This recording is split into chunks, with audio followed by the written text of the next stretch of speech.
Herkese selamlar. Börek tarifi piştiği anda bitti.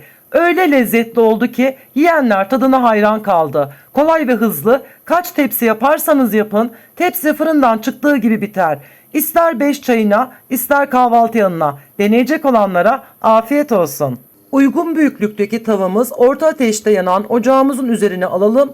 İçerisine 5 yemek kaşığı sıvı yağ ilave edip yağımız ısındıktan sonra içerisine 2 adet küp küp doğranmış kuru soğanlarımızı alalım.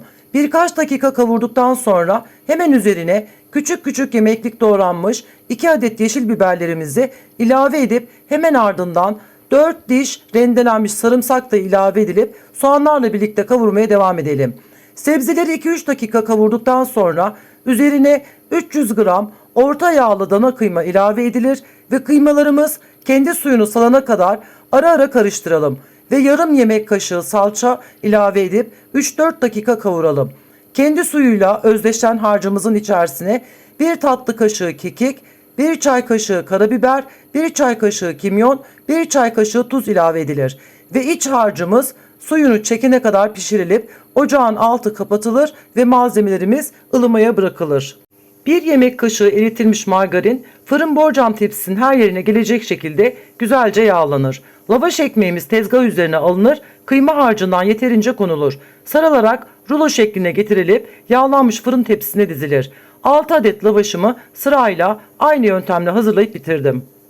Çay demleninceye kadar hızlı ve pratik, hamur yoğurma derdi olmadan, yufka açmanıza gerek kalmadan çok lezzetli, özellikle çocuklarınızın da çok seveceği bu tarifi mutlaka denemelisiniz.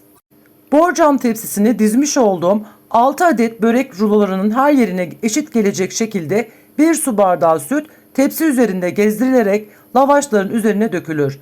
2 adet yumurta sarısını fırça yardımıyla tüm lavaşlarımıza sürelim. Üzerine dilerseniz susam, dilerseniz çörek otu serpiştirebilirsiniz. 150 gram rendelenmiş kaşar peyniri tüm tepsinin lavaşların üzerine gelecek şekilde serpiştirilir.